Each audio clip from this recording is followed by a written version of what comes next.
Syrian Arab Army units continue to chase terrorists in Aleppo, Deir ez-Zor and Latakia.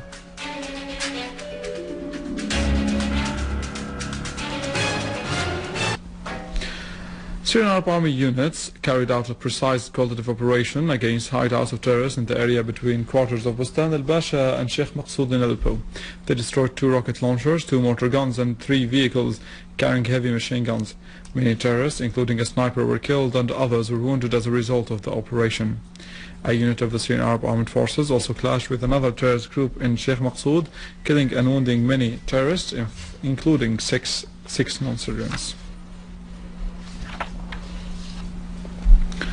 In the Aleppo countryside, a unit of our valiant armed forces carried out a qualitative operation in the vicinity of Mannig airport, killing a large number of terrorists and destroying a cannon and a heavy machine gun, in addition to a tractor and a booby-trapped car.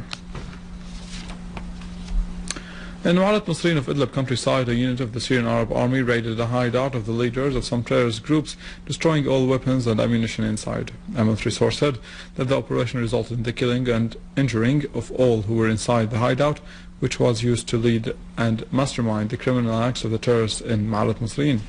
The source added that units of our valiant armed forces continued to chase the terrorists in Kafruma, Farjun, Bruma Farms, Jisr al-Shughur, Kafradin and Qastun al-Sharqiyya, killing many of them and injuring others. Meanwhile, an attempt by a terrorist group to attack a checkpoint at the crossroads of Sirmin Binish was foiled, killing most of the terrorists. In Deir ez-Zor, our Syrian Arab Armed Forces killed and wounded members of 2 terrorist gangs in the quarters of As-Sina'a and Ajbili. Also in Latakia, units of our valiant Syrian armed forces targeted some gatherings of terrorists, killing many of them, destroying 6 vehicles equipped with heavy machine guns, and also our military units pounded another convoy of vehicles carrying terrorists and weapons near Kinsebba and Rab'a.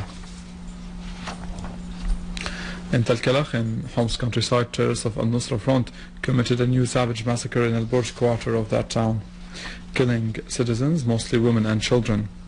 We advise our viewers that the footage we're broadcasting is of a graphic nature.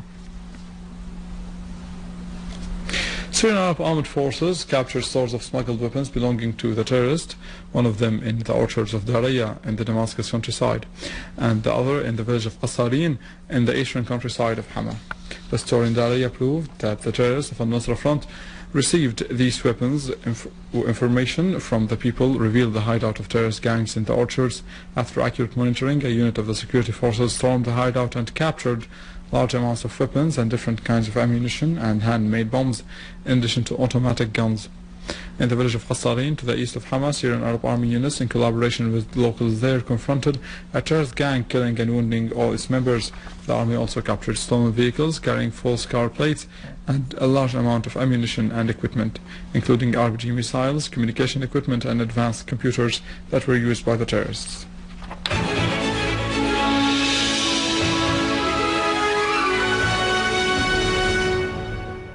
Iran renewed its support of a political solution to the crisis in Syria through national dialogue and the rejection of any foreign intervention in Syria's internal affairs.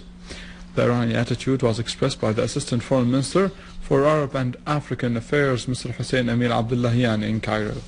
Following his meeting with the Secretary General of the Arab League, Abdullahian said that the Syrian people would determine their own future. All parties should work to stop violence. Iran rejected any hasty steps. The Arab League should play a balanced role of mediation in this matter. Following his meeting with the Egyptian Foreign Minister, Mr. Abdullahian said that Iran and Egypt had a common stand in the same trench and that the crisis should only be solved politically. The Egyptian Foreign Minister said and called for protecting Syria's unity, asserting that the continuing tragedy and bloodshed in Syria could lead to the deterioration of the situation there and the whole region in after effect. Mr. Abdullahian discussed with al-Akhdar al-Ibrahimi the necessity of solving the crisis in Syria through political mechanisms within the context of UN efforts. After his visit, Abdullahian held a press conference in which he repeated Iran's support for the political solution in Syria. Dahi Khalfan, commander of Dubai Police, asserted that the Muslim Brotherhood concluded an agreement with the US aimed at achieving security for Israel. He asserted that as long as the guidance of the Muslim Brotherhood continued to rule Egypt, Hamas would not be allowed to fire any rockets against the Israeli entity. Khalfan said that the Kuwaiti paper Al-Anba that the Arab countries were witnessing fragmentation and not spring. He said that Muslim Brotherhood in Egypt were the result of the American plot aimed at protecting Israel, asserting that Kuwait's inclination followed the Muslim Brotherhood agenda would lead to massacres in the Gulf. In the Tunisian capital Tunis, a huge rally was held in solidarity with Syria as thousands of participants asserted their stance in support of the Syrian people and leadership in face of the conspiracy hatched to undermine this steadfast country. Participants in the march, which coincided with the 37th anniversary of the Lands Day, expressed their strong condemnation of the terrorism which is exported to Syria and supported by some Arab flag, chanting slogans that said "down with the conspiracy" and "down with the enemies of Syria," while other slogans saluted the steadfastness of the Syrian Arab Army. Participants also burned the Israeli flag. On all modern and old buildings, this with many economic advantages. The newly issued Thermal Insulation Code Agreement is an all-new concept. It is the product of the mutual cooperation between the Ministry of Local Administration and the Ministry of Electricity since the year 2007. The Energy Research Center has been keen to apply this building code on the new licenses. Moreover, the system saves 30% of the electric power. The Minister of Economy and Foreign Trade asserted that the ministry will issue a decree that allows importing a specific amount of frozen chickens. The minister said that the imported chicken will be sold at half cost and it will be distributed throughout the consumer establishments. He also pointed out that the decree would be activated during a limited period of time.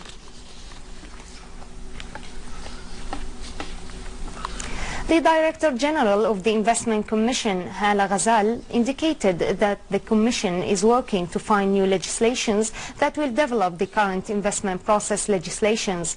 The Director pointed out that the new legislations will be viewed by all the formal and informal establishments that are participating in this Commission. She also asserted that despite of the current crisis, businesses are still running, adding that the industrial sector is ranked first, followed by the agricultural sector, then the transportation sector. The American spot oil slid from the highest price in 6 weeks, snapping its longest rally this year. Futures dropped as much as 0.6% after 5 days of gains through March, when it made a quarterly advance.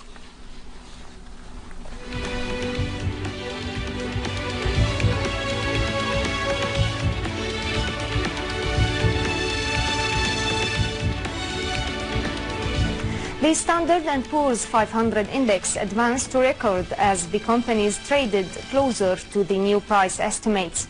The European stocks were little changed this week. The Japanese stocks, on the other hand, fell as a central bank survey of large manufacturers' sentiment missed estimates.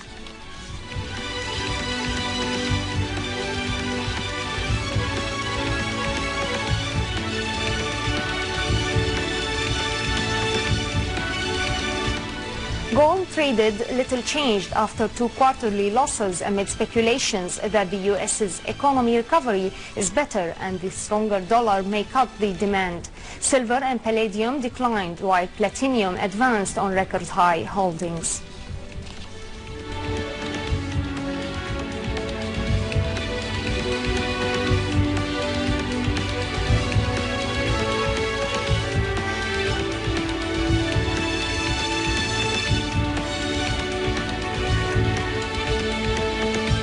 The euro fell versus most of its 16 major counterparts ahead of a report that will be issued tomorrow.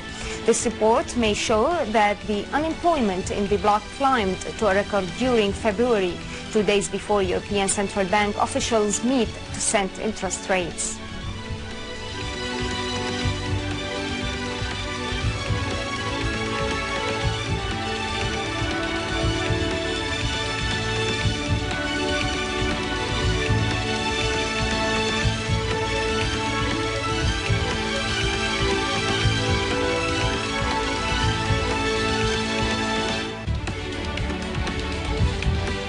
Ladies and gentlemen, this was our economic news for today. Thank you for watching. Goodbye.